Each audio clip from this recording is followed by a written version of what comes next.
comme je vous ai dit, une fois qu'on a fait l'échantillonnage bloqué, on passe à la dernière étape, entre guillemets, c'est la numérisation du signal qui sera divisée en 2 étapes supplémentaires qui seront la quantification et le codage. On va commencer par la quantification. La quantification, c'est de déterminer déjà en premier temps les paramètres de cette quantification, qu'on note NQ et l'erreur aussi de cette quantification. La quantification, elle consiste à découper l'amplitude du signal en niveaux discrets, répartis sur la gamme du signal à convertir, puis à forcer le signal sur ces niveaux. Le nombre de niveaux que l'on prévoit est noté NQ. Plus le découpage et le nombre de niveaux NQ est important, plus on a une représentation fine de notre signal d'origine. Le pas ou bien l'écart entre 2 niveaux s'appelle la résolution ou bien l'erreur. L'erreur, c'est tout simplement, c'est l'inverse de ce nombre de niveaux NQ et on le note en pourcent. Par exemple, si on prend une quantification sur 16 niveaux, c'est-à-dire NQ, c'est 16, l'erreur, elle est de 1 divisé par 16, qui représente 6,25%. Si on est plutôt dans le cas où nous avons 1024 niveaux, le nombre de niveaux NQ représente 1024 et l'erreur, elle est de 0,1%. Déjà, vous voyez, par rapport au deuxième point, quand on a dit que plus le découpage et le nombre de niveaux est élevé, plus la représentation elle est fine, c'est que comme vous voyez dans les exemples, quand on est à 16 niveaux, l'erreur elle est de 6%, et quand on est à 1024 niveaux, l'erreur elle est de 0,1%. Elle est très minime. Et l'erreur, ça représente en fait l'erreur de quantification. C'est l'erreur de la conversion de notre signal. C'est-à-dire, plus on a de niveaux, plus on traduit fidèlement notre signal original. D'accord? Le processus de quantification, comment il se déroule? En premier temps, on quantifie le signal, c'est-à-dire on force l'amplitude sur un temps d'échantillonnage TE à prendre la valeur des niveaux qui l'encadrent. C'est-à-dire on oblige le signal à suivre un quadrillage suivant le pas d'échantillonnage mis et la quantification mise. Vous voyez, nous avons l'amplitude en fonction du temps. En premier temps, on divise le temps en plusieurs périodes d'échantillonnage et l'amplitude en plusieurs niveaux d'amplitude. D'accord? Du niveau 1 jusqu'au niveau 5. Ça, c'est un exemple de grille de quantification. C'est-à-dire, on divise notre temps en période d'échantillonnage et notre amplitude en niveau. D'accord? Bien évidemment, pour trouver la période d'échantillonnage, on applique le critère de Shannon et le critère de l'échantillonnage correct. Et pour les amplitudes, on applique ce qu'on a dit tout à l'heure, le nombre de niveaux qu'on souhaite avoir. D'accord? Pour la quantification, on peut avoir 3 processus possibles. Le premier, ce qu'on appelle la quantification au plus haut. Le deuxième, c'est la quantification au plus bas. Et le troisième, c'est la quantification au plus près. On prend le premier cas, c'est la quantification au plus haut, ou bien noté aussi HLQ. Chaque échantillon est assimilé au niveau supérieur le plus proche. Ce que vous voyez ici, vous voyez le signal rouge. Le signal rouge, ça représente l'échantillonné bloqué de notre signal original. D'accord? La grille qu'on a, c'est l'amplitude en fonction du temps. On a divisé le temps en plusieurs périodes d'échantillonnage. C'est un échantillonnage périodique. On a la même période partout. Et notre amplitude, on l'a divisée du niveau 1 jusqu'au niveau 5.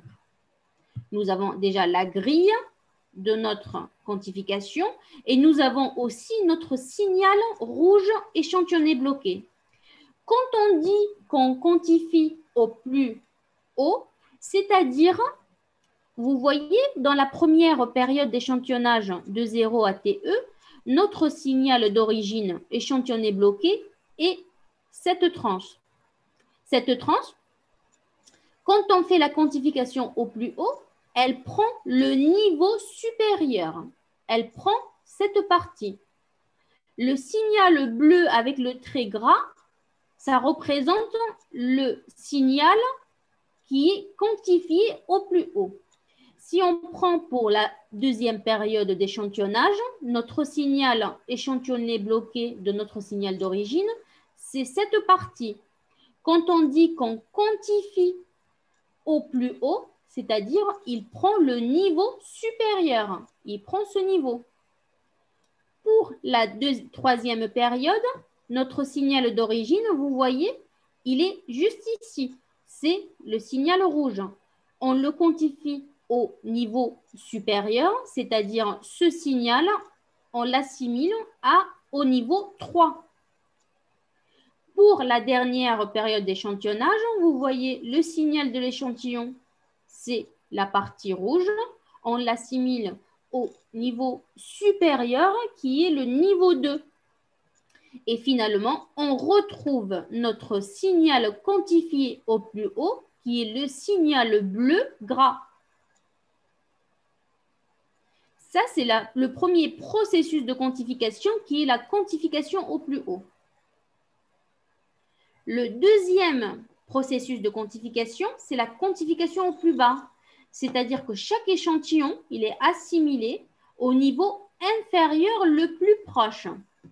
On reprend le même signal échantillonné en rouge. Ça représente l'échantillonné bloqué qu'on a trouvé à partir du signal d'origine. Si on se met à la première période d'échantillonnage, on a notre signal qui est échantillonné bloqué en rouge. Dans le cas de quantification au plus bas, il prend le niveau numéro 3. Il prend le niveau inférieur, le plus proche. Il prend le niveau 3 et pas le niveau 2. Pour la deuxième période d'échantillonnage, il prend le niveau 4, car le niveau 4, il présente le niveau inférieur le plus proche de notre signal d'origine. Pour la troisième période d'échantillonnage, notre signal, c'est le rouge juste ici. Il prend le niveau 2. Le niveau 2, il présente le niveau inférieur à notre signal le plus proche. Et la dernière période d'échantillonnage, le niveau rouge, il prend le niveau 1, vu que le niveau 1, il est le niveau inférieur le plus proche. Et on retrouve alors notre signal quantifié au plus bas qui représente le traçage en bleu. D'accord? Le troisième processus, ce qu'on appelle la quantification au plus près, c'est que chaque échantillon, il est assimilé au niveau supérieur ou bien inférieur le plus proche. C'est-à-dire, on prend notre signal de l'échantillon échantillonné bloqué et on regarde le niveau le plus proche et on l'assimile à ce niveau le plus proche. Si on prend la première période d'échantillonnage, nous avons là notre niveau, le signal d'échantillon qui est en rouge. Le niveau le plus proche, c'est le niveau 4 et pas le niveau 3. Alors, on l'assimile au niveau numéro 4. Pour la deuxième période d'échantillonnage, notre signal d'échantillon, c'est le rouge.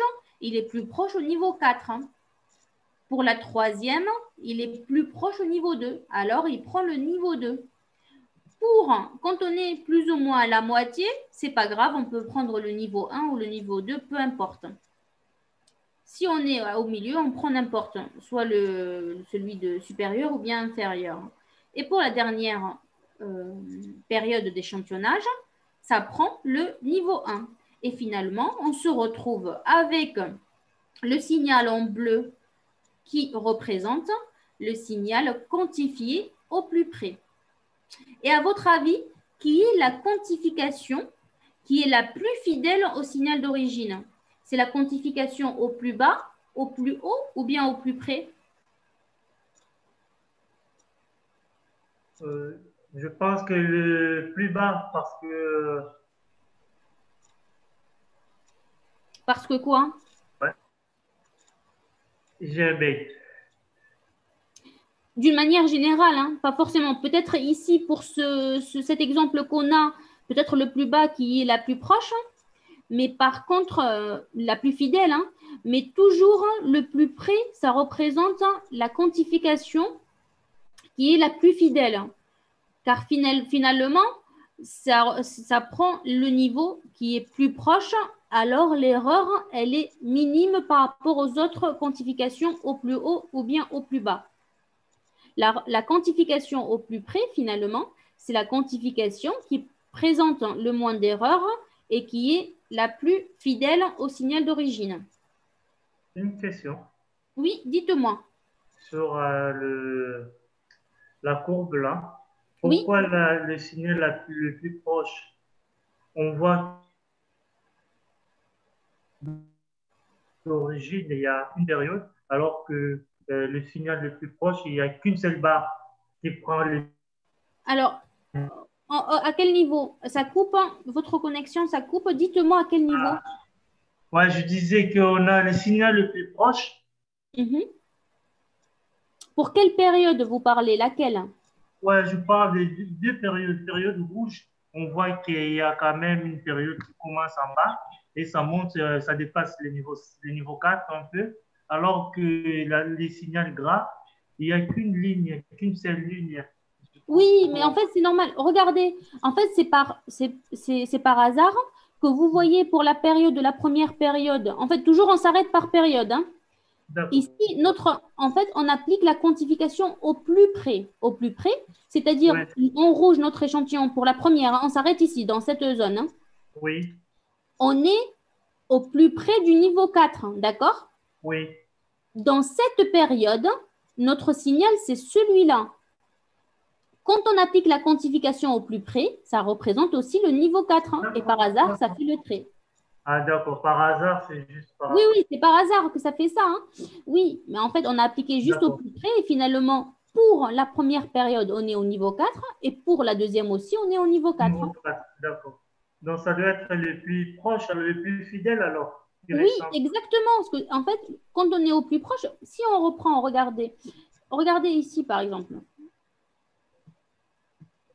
Regardez ici, quand on est au plus bas, regardez notre signal d'origine. Et finalement, quand on fait au plus bas, on a tout ça comme erreur. Oui, oui, oui, oui. Vous voyez?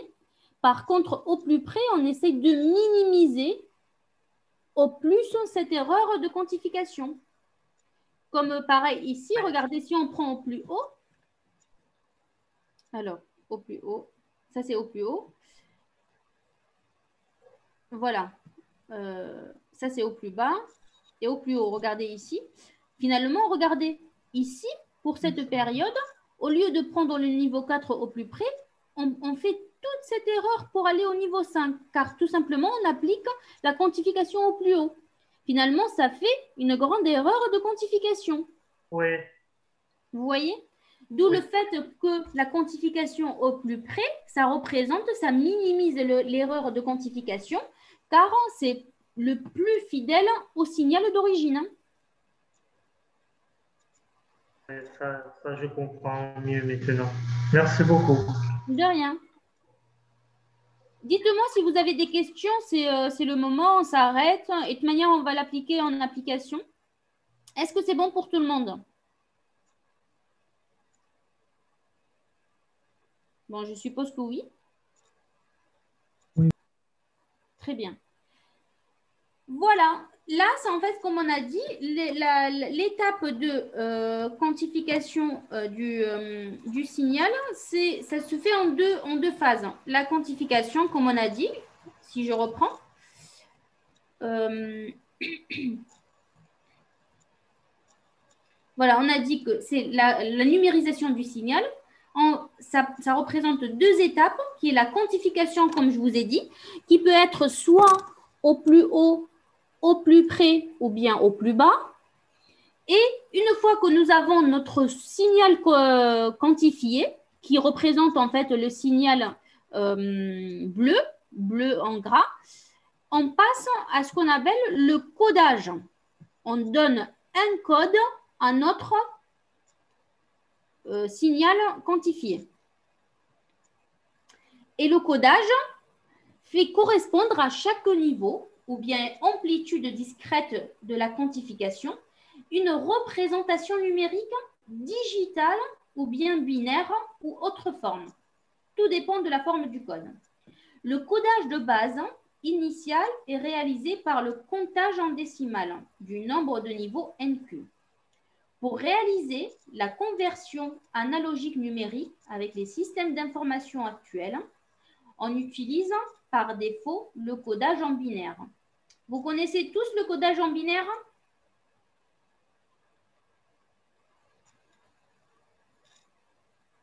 Vous avez idée par rapport au codage en binaire? Oui, oui. Oui, très bien. Le numéro du niveau en décimales est converti en nombre binaire. Par exemple, une conversion de 4 niveaux avec 2 bits peut être réalisée ainsi. Alors, déjà, quand on dit on a un codage à 2 bits, ça veut dire qu'on a 2 niveaux. Car quand on est dans le cas de 2 bits, le nombre de niveaux, c'est 2 à la puissance le nombre de bits pour trouver le nombre de niveaux. D'où le fait, quand on est dans une conversion à 2 bits, le nombre de niveaux, c'est 2 à la puissance 2 qui est 4 niveaux. Et ça peut être réalisé comme suit. En décimale, on peut dire 0, 1, 2, 3. Par contre, en code digital ou bien binaire, on note 0, 0, 0, 1, 1, 0 et 1, 1. Ça représente les 4 niveaux et chacun sur 2 bits. N'importe quel codage est possible, plus il y a de niveaux, plus la représentation digitale nécessite un nombre de bits ou bien digits important. La taille mémoire du signal numérisé est le nombre de digits sur l'ensemble de la conversion. Il est judicieux et nécessaire de quantifier un signal avec un nombre de niveaux multiple de 2, c'est-à-dire 1 bit 2 niveaux, 2 bits 4 niveaux, 3 bits 8 niveaux, et ainsi de suite jusqu'à 20 bits.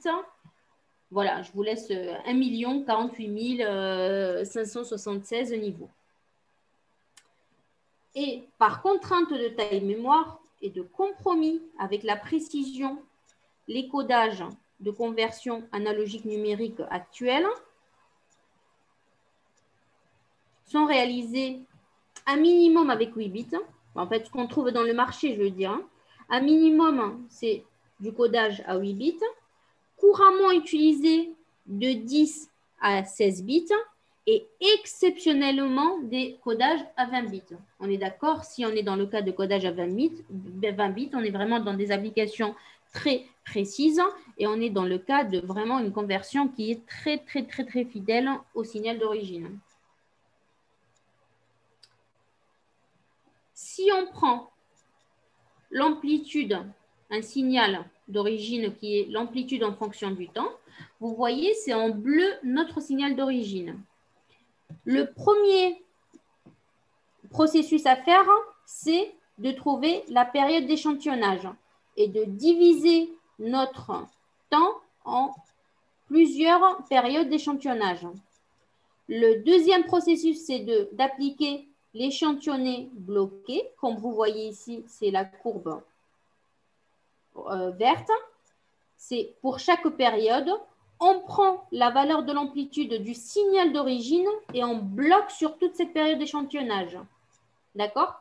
On reste une constante, hop, on bloque et on reprend pour la période d'échantillonnage suivante la valeur de l'amplitude du signal d'origine et on bloque sur toute la période d'échantillonnage. Et ainsi de suite.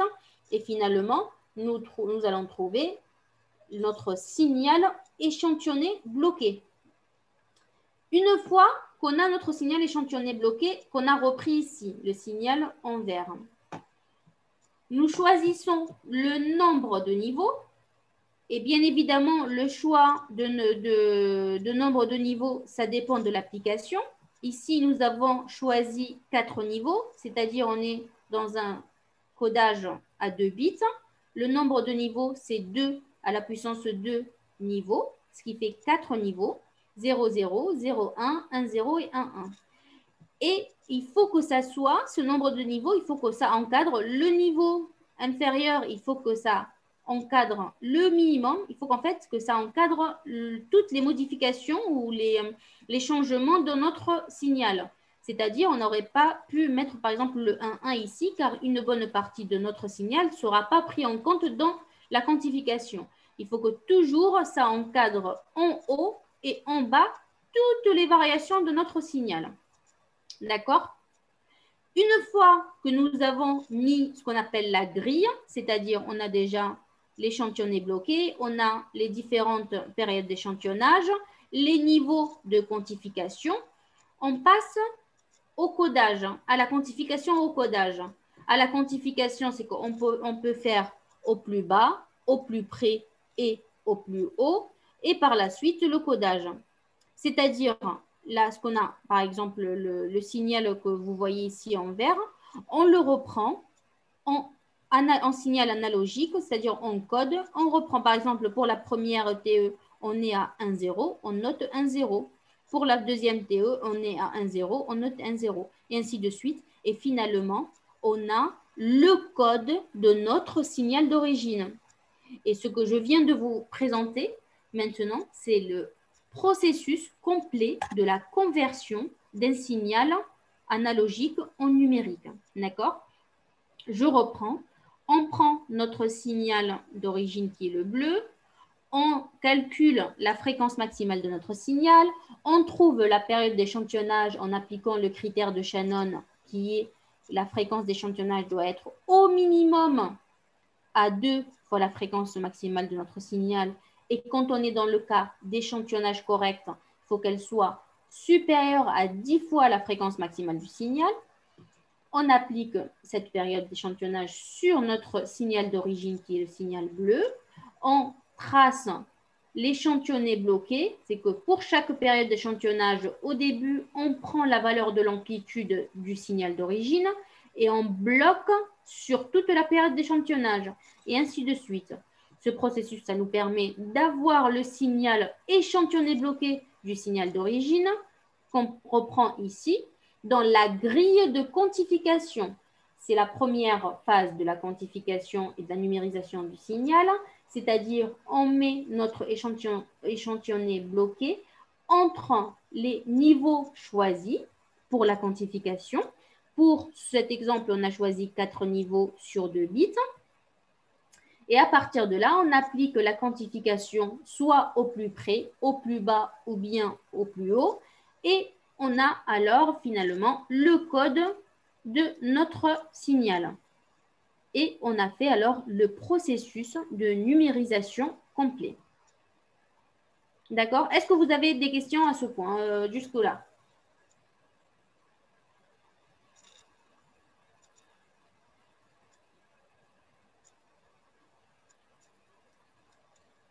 Non, vous n'avez pas de questions?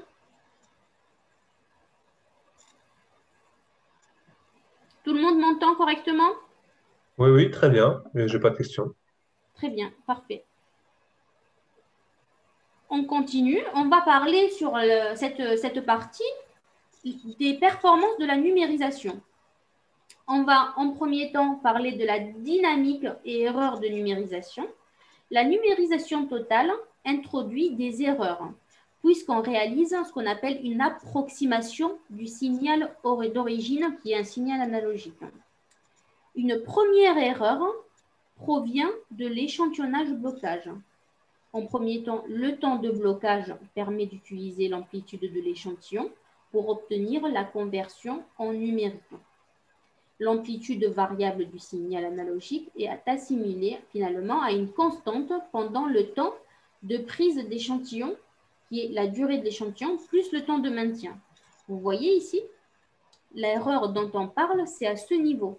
Par exemple, ici, notre signal d'origine, il est variable. Par contre, nous, dans l'échantillonnage blocage, on le prend comme une constante et on ne tient pas compte de cette variation. On ne tient pas compte de cette variation et partout. Finalement, il y a une première erreur de quantification et de numérisation qui vient de l'échantillonnage blocage. Une deuxième erreur, elle provient de la quantification. C'est le niveau de l'échantillon pendant la durée du blocage et à simuler à un niveau supérieur correspondant à un codage numérique. C'est de ce que je vous ai parlé tout à l'heure, c'est le choix de la quantification au plus près, au plus bas ou bien au plus haut. Ça peut engendrer aussi une deuxième erreur de numérisation. On définit la dynamique numérique d'une conversion analogique numérique par le nombre de niveaux de quantification qu'on note NQ. Pour un nombre de bits donné, la dynamique, c'est NQ, c'est 2 à la puissance le nombre de bits. Ça représente le nombre de niveaux. Suivant la nature du signal son, électrique ou autre, on traduit cette dynamique en décibels. La dynamique en décibels, c'est 20 log de NQ. C'est 20 log de cette dynamique. Et on définit l'erreur de quantification comme le pas entre deux niveaux. Cette erreur, c'est l'inverse du nombre de niveaux en normal. Et aussi, l'erreur en décibels, c'est moins cette dynamique en décibels. C'est que ces deux paramètres, ça nous permet d'évaluer les performances de la conversion numérique.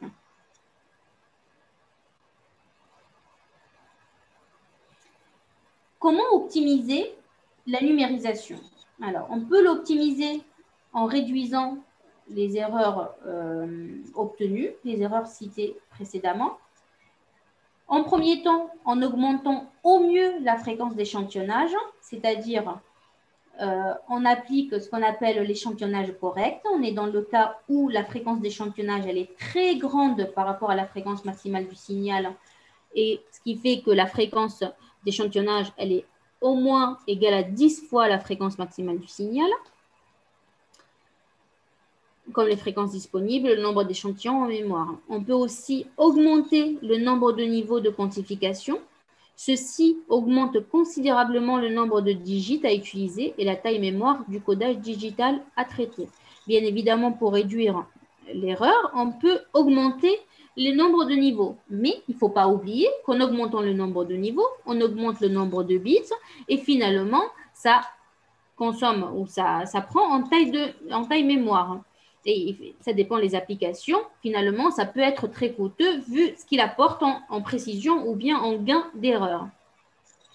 Pour optimiser les niveaux de quantification sur des signaux ayant des variations brusques dans le temps et en amplitude, on peut utiliser des pas de quantification uniformes ou non uniformes.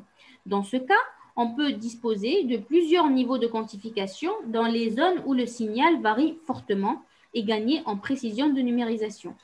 Pour optimiser ce nombre de niveaux par rapport à la taille mémoire dont je vous ai parlé, si on est dans le cas de signaux qui varient brusquement pendant une période et qu'on peut savoir cette variation à l'avance, c'est qu'on peut mettre plus de niveaux juste sur la zone où le signal varie fortement et garder de nombre de niveaux qui est moins pour les zones du signal où il n'y a pas une grande variation. Dans la plupart des applications de numérisation, le pas de quantification il reste uniforme, mais c'est le signal échantillonné représentatif du signal analogique qui est compressé suivant ces variations. Lors de la reconstruction du signal original, le signal de sortie est décompressé. Cette technique, on l'appelle compadding ou bien compressing et expanding. Voilà, en fait, c'est la composition des deux. Il existe plusieurs standards techniques de compading. Ils utilisent pratiquement tous des méthodes de compression logarithmique. C'est le cas pour le système téléphonique public, par exemple. En Europe, le standard est appelé HALO et aux États-Unis, le standard il est appelé MicroLo. On voit ici l'exemple où pas de quantification uniforme. Vous voyez, ce qui est en jaune ou orange, c'est l'erreur de quantification. C'est vraiment le signal d'origine qui est perdu. Et quand on est dans le cas de pas de quantification ou bien non uniforme, on voit que finalement, le signal, en fait, ça peut être varié. Tout dépend des variations dans le signal. Vous voyez, quand on a de fortes variations, on met plus de niveaux. Et quand on a moins de variations, on met moins de niveaux pour traduire ces variations dans le signal et que ça soit le plus fidèle possible par rapport au signal d'origine. Pour reconstituer correctement un signal d'origine analogique avec une bonne qualité de reproduction, c'est-à-dire un taux de distorsion qui est inférieur à 10, il faut disposer du format de conversion numérique analogique appelé codec, permettant de reconstituer le signal quantifié. Aussi, il faut filtrer le signal quantifié pour lisser les formes transitoires. Dans ce que je vous ai parlé l'autre fois, tout à l'heure, c'est le filtre passe-bas qu'on applique avec une fréquence de signal maximale, avec une fréquence de coupure comprise entre la fréquence du signal maximal et la fréquence d'échantillonnage pour éliminer tout phénomène d'aliasing. D'accord? Alors, pour synthétiser, les signaux sont classés, comme on voit ici, la figure A, c'est un signal analogique dans le temps et une amplitude continue. Vous voyez? Nous avons, dans le cas continu, dans le temps et dans l'amplitude. Le B, on est dans le cas continu et discret dans le temps. Signal échantillonné, temps discret et amplitude continue. Dans la figure C, c'est un signal quantifié, une variable temporelle continue et une amplitude discrète. Dans la figure D, c'est un signal numérique qu'on a, ou bien numérique ou bien digital, et le temps et l'amplitude sont discrets. Vous voyez, en fait, ce qu'on a ici, c'est un récapitulatif de tous les types de signaux, amplitude en fonction du temps ou bien amplitude en fonction de la fréquence qu'on peut avoir. D'accord? Est-ce que vous avez des questions?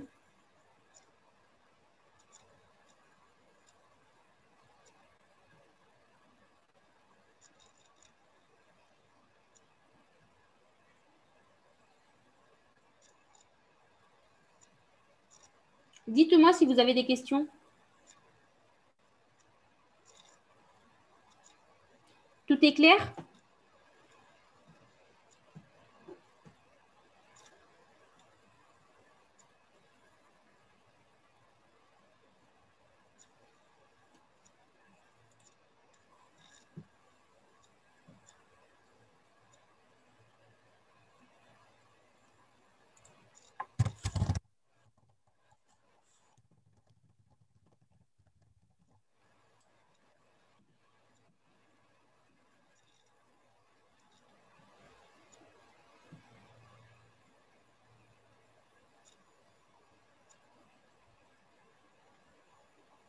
Vous m'entendez? Oui, Oui. mais pas de questions. Pas de Oui, on questions. vous entend. Est-ce que j'aurais juste besoin de savoir, est-ce que c'est des nouvelles notions par rapport à l'échantillonnage, la numérisation du signal, ou vous l'avez déjà vu? Moi, j'avais déjà vu. Moi, perso, D'accord. en terminale, que je l'avais vu en terminale première, D'accord, ok. il y a longtemps. Après, il y a beaucoup de gens aussi qui répondent dans le chat. Je ne sais pas si vous l'avez vu. Oui, bah en fait, je suis en train de voir, mais comme quand je suis en plein écran, je n'ai pas le chat. Ah, d'accord. Oui, c'est pour ça. Alors, je vois que Max Morio, il dit que je ne peux pas me connecter. Est-ce qu'il est là? Oui, oui, il est là, normalement, il est dans les participants. On est 28, donc techniquement, Ok. Oui, je lui ai envoyé un lien pour se reconnecter, oui. Ah bon, bah super, ok. Parce que en plus, depuis tout à l'heure, et je ne l'ai pas vu, je suis désolée. La première fois pour vous, d'accord, Adair. Ok, très bien. En tout cas, en fait, moi, ce que je vous conseille, vraiment, vous m'arrêtez à chaque fois si vous avez des questions. Très bien, merci Max. Ok. Bon, vous avez déjà téléchargé la première partie du cours de Moodle? oui. Oui? Oui, c'est le cours 1, il y en a 3, c'est ça? Il y en a Il y trois en a quatre. parties. Il y en a trois parties. La première partie, c'est ce que je vous ai présenté là. Là, on vient en fait à la fin de la partie cours et on va commencer 6.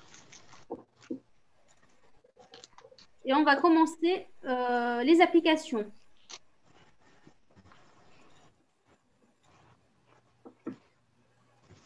Ce que je vous propose de faire pour les applications, on va commencer. Vous avez tous téléchargé le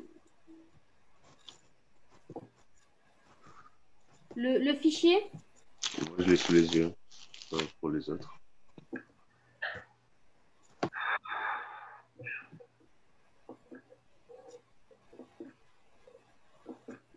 Deux secondes, s'il vous plaît. Pardon? 2 secondes, je vais retourner dans le cours sur Moodle.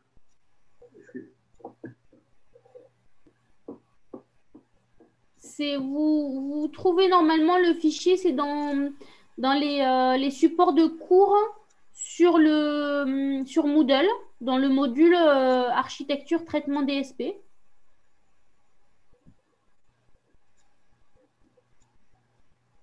Dites-moi si ça vous demande un code ou bien une clé pour se connecter au cours.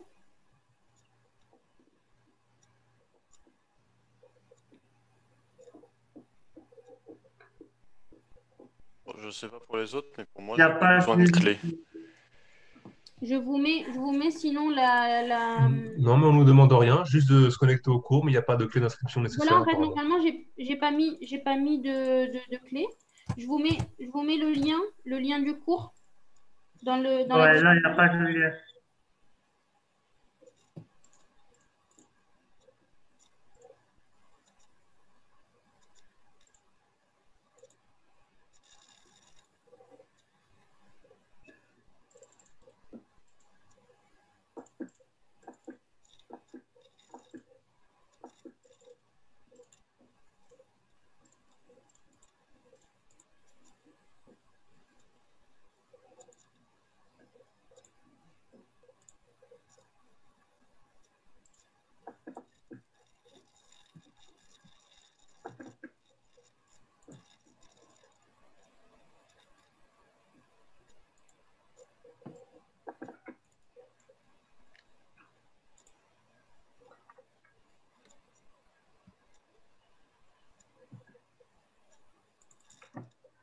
Sinon, le fichier, il est déjà dans la discussion.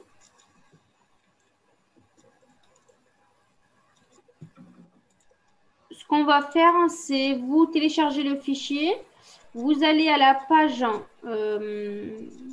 27 et vous commencez à faire l'application numéro 1 qui porte sur les signaux complexes. Et le but, en fait, pour les 3 cas donnés, c'est de trouver la fréquence maximale du signal mixé, la fréquence minimale d'échantillonnage dans le cas du critère de Shannon et la fréquence d'échantillonnage correcte, c'est-à-dire dans un échantillonnage acceptable.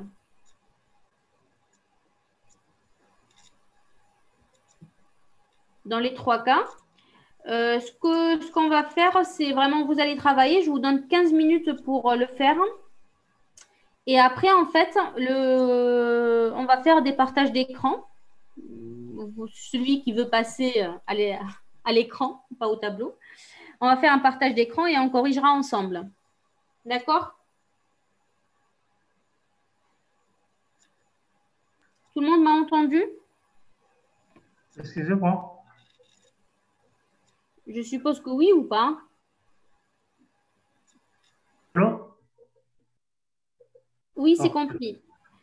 Allô? Merci Nicolas. Oui, En fait, je suis dans le Moodle, mais il n'y a pas de lien. Je ne sais pas si c'est mais moi. en fait, c'est pas grave. Regardez, c'est pas grave, hein. Je renvoie le lien plus tard pour Moodle.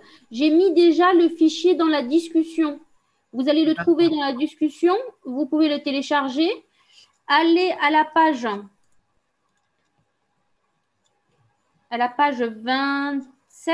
27 de ce fichier et commencez à faire la première application. Et par la suite, je vous donne 15 minutes pour faire l'application et on se retrouve pour faire la correction. C'est que je désignerai un de vous, ou bien s'il y a des volontaires, de partager votre écran et de corriger ensemble l'application. Très bien. Bon, ben, dans 15 minutes alors. Je suis là. Si vous avez des questions, n'hésitez pas, hein. Vous activez le micro et vous me dites ce que vous voulez.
C'est 9h50. Si vous voulez prendre la pause entre les deux cours, hein, vous pouvez et vous reprenez l'application à 10h10.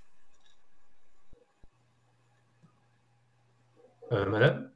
Pas la page 21, c'est la page 27. Page 27, il y a quoi? Oui, oui, non. Madame, vous êtes là? Oui. Alors, je sais pas pour les autres, hein. Personnellement, j'ai un peu de mal à additionner les signaux. Comment on Oui, fait en ça? fait, c'est quand on mixe, hein, quand on a un mix de signaux sinusoïdaux. C'est-à-dire, en fait, quelle fréquence il faut prendre? La plus forte, je dirais, non? La plus grande, on est d'accord. Oui. C'est-à-dire la plus grande. Mais on parle ici de fréquence fondamentale, on est d'accord? Oui. Voilà. Dans le premier cas, on a 3 signaux sinusoïdaux. Et on a dit pour un signal sinusoïdal, c'est un signal idéal. Du coup, on n'a qu'une seule fréquence. Oui, il n'y a pas d'harmonique, il n'y a que la Voilà, fondamentale. il n'y a pas d'harmonique. Finalement, le F0 du son 1, c'est 100 Hz. Le F0 du son 2, c'est 200. Et du son 3, c'est 350. Finalement, la fréquence maximale du signal mixé, l'addition des trois, ça représente justement la plus grande. Donc, ça Par va être contre, 350 Hz. voilà, pour le premier cas, c'est 350 Hz. Par contre, pour le cas numéro 2 et le cas numéro 3, il faut faire attention car on a un signal triangulaire dans le deuxième et dans le troisième, on a un signal carré. Je peux vous donner un indice d'aller à la page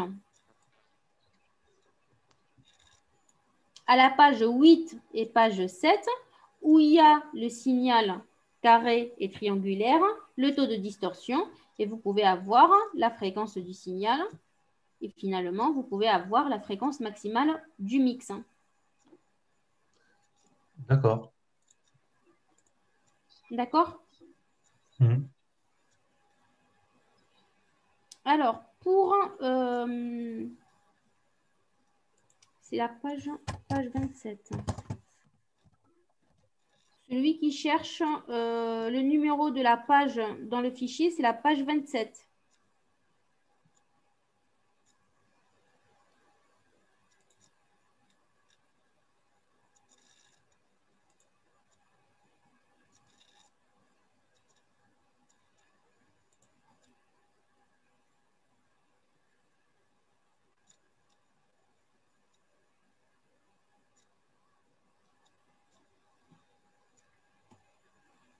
Bon, comme je vous ai dit, vous pouvez prendre la pause entre les deux cours et reprendre l'application à 10h10.